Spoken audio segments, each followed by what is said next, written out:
Bonsoir, bienvenue pour cette nouvelle vidéo. Je viens pour une troisième partie en ce qui concerne les phrases de Bouddha qui m'ont marqué, hein, qui sont pas simples à appliquer, certes, mais voilà, elles m'ont intéressé, voire je les ai utilisées, hein, pour progresser, même avec certaines difficultés, hein, d'application, hein, parce que ça demande beaucoup d'énergie. Donc, détachez-vous. Bah forcément, détachez-vous. Soyez dans le détachement, hein, c'est ce que veut dire Bouddha sûrement. Détachez-vous du matériel, détachez-vous peut-être aussi des gens avec lesquels vous avez trop enfin, comment dire ça.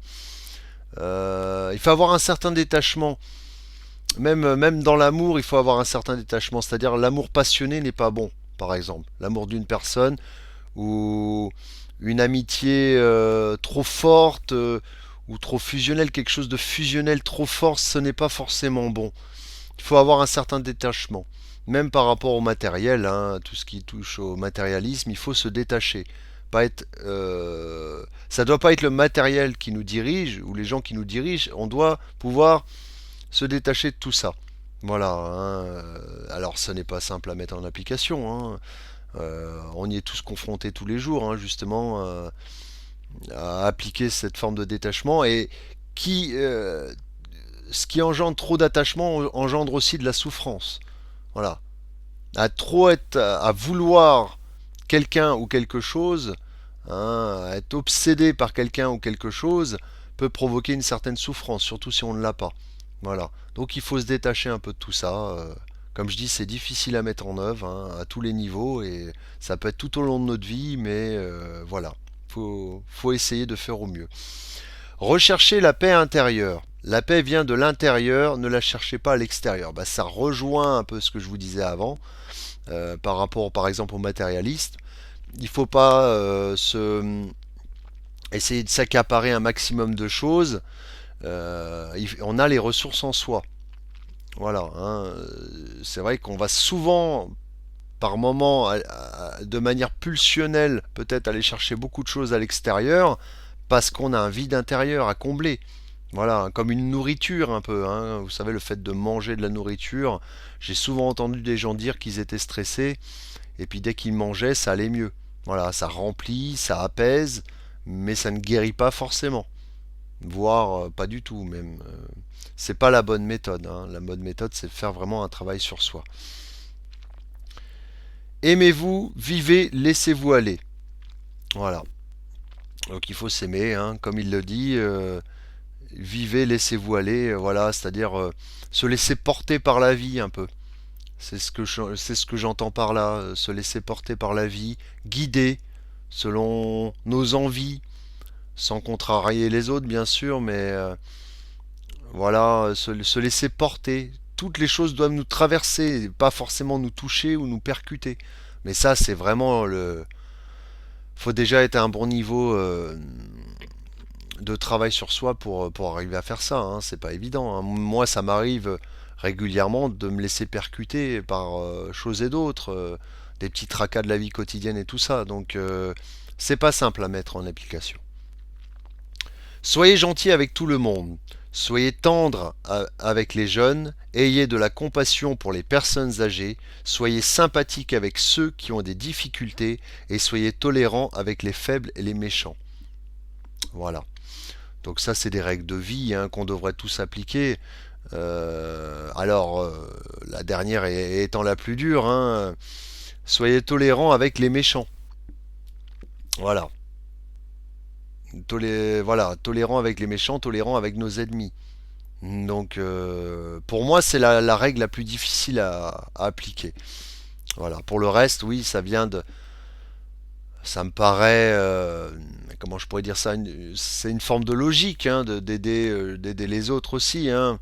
Même si des fois on est tellement préoccupé par des choses à faire ou des choses ou nos pensées qu'on en oublie d'aider les autres. Ce n'est pas qu'on veut pas les aider, c'est qu'on est tellement préoccupé par certaines choses qui nous traversent l'esprit qu'ils peuvent se sentir frustrés, nous en vouloir, alors qu'on n'était pas forcément à cet instant-là. On était focalisé sur autre chose, quoi. Donc ça, voilà, il faut essayer de l'appliquer aussi. Et comme il précise, à un moment dans notre vie, vous aurez été cela. Voilà, on est tous passés par là. Voilà. Ce qu'il entend par là, c'est à un moment de votre vie, on aura pu être dans les difficultés, on aura pu être faible, on aura pu être méchant aussi. Et les gens nous auraient accepté comme ça. Voilà. Donc ça laisse à réfléchir. Contrôlez votre esprit ou c'est lui qui vous contrôlera. Ah bah là, en voilà une parole difficile, hein. Contrôlez votre esprit ou c'est votre esprit qui vous contrôlera. Personnellement, j'ai du mal à l'appliquer celle-là. Après, voilà, c'est ce qu'il dit de faire. Ça fait partie d'une de ses règles. Donc c'est vrai que moi, ça peut m'arriver justement d'avoir des idées qui reviennent, des idées négatives. Par exemple, bien sûr, il y en a des positives, mais il y en a aussi des négatives euh, qui ont tendance oui, à nous contrôler émotionnellement et dans nos actions aussi. Imaginez quelqu'un, il est en retard, il est stressé, il a son patron qui lui met la pression, il va bourriner sur la route, et voilà, il va être en stress, il va psychoter, il va cogiter. Et il faut essayer justement de prendre le contrôle de ses pensées, voir que c'est un flux qui fait que passer, ce ne sont que des pensées. On y prête attention, mais le but quand même, c'est de les observer, ces pensées, s'observer de l'intérieur. Et ça peut être vraiment intéressant d'observer ses pensées. Comme des bêtes curieuses, un peu les observer. Tiens, il y a ça qui m'a traversé l'esprit. D'accord, ok. Il y a ça qui m'a traversé l'esprit. Ok. Mais ne pas être contrôlé par ses pensées. Plus simple à dire qu'à faire. Laissez vos peurs derrière vous. Tout le secret de l'existence. Ah, pardon, j'avais oublié. La vérité ne s'échappe toujours d'une façon ou d'une autre. Trois choses ne peuvent, pardon, je vais la recommencer celle-là.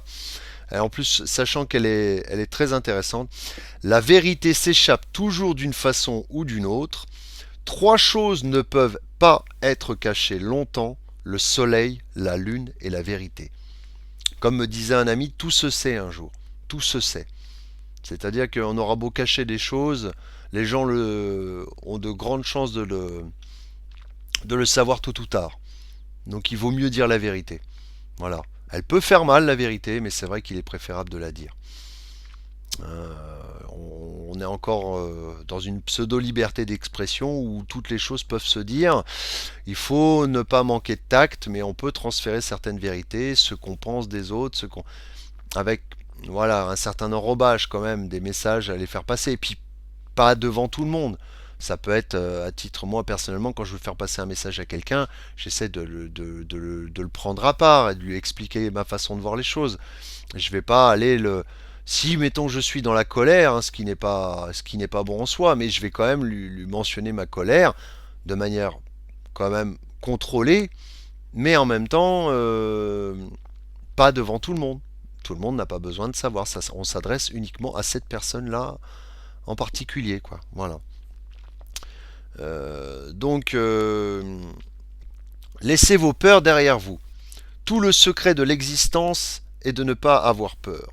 N'ayez pas peur de qui vous deviendrez, ne dépendez de personne. Vous ne serez libéré qu'au moment où vous rejetterez toute aide. Voilà. Donc oui, oui, c'est vrai il ne faut pas être dépendant des autres, hein. Il faut essayer de compter aussi sur soi. Moi, alors, on accepte l'aide des autres, bien sûr. Il faut accepter l'aide des autres, mais il faut pas tout le temps avoir besoin d'eux. C'est bien aussi de pouvoir se démerder un peu tout seul, entre guillemets, voilà. De ne pas être dans la dépendance, hein. Qui dit dépendance dit souffrance aussi. Quand les autres ne sont pas là, on ne sait plus quoi faire. C'est pour ça qu'il faut s'entraîner aussi à être autonome. Ce qui n'est pas simple, je reconnais, hein. Tout dépend justement des gens qui ont des maladies physiques ou psychiques. C'est pas évident pour ces personnes-là. Voilà, donc laissez vos peurs derrière vous. Voilà, qui dit forme de dépendance dit forme de peur. Hein. Toute dépendance entraîne des peurs aussi. Peur de perdre l'autre, peur de perdre un bien matériel, voilà, auquel on est attaché, ou une personne auquel on est attaché. Le doute, la dernière phrase, Pour conclure, le doute sépare, la confiance rassemble. Voilà. Il n'y a rien de plus terrible que l'habitude de douter. Le doute sépare les gens. C'est un poison qui désintègre les amitiés et rompt les relations agréables. C'est une épine qui irrite et blesse. C'est une épée qui tue. Voilà. Ah, c'est vrai que le doute, c'est c'est lié à la peur un petit peu. Douter, c'est avoir peur aussi. Douter de savoir si on va entreprendre telle ou telle action, c'est aussi avoir se dire qu'on a peut-être peur d'entreprendre telle ou telle action. Manque de confiance, ne pas faire confiance à l'autre, se méfier dans la méfiance, tout ça c'est des choses négatives. Donc il faut supprimer le doute, en même temps on supprimera la peur. Se lancer, comme je dis, tout devrait glisser à l'intérieur de soi. Voilà, donc et nous permettre d'avoir une vie apaisée, en équilibre, comme je dis, ni trop euphorique, ni trop down, ni trop déprimé. Donc voilà, voilà pour ces petites phrases et je vous dis à bientôt pour une prochaine vidéo. Au revoir.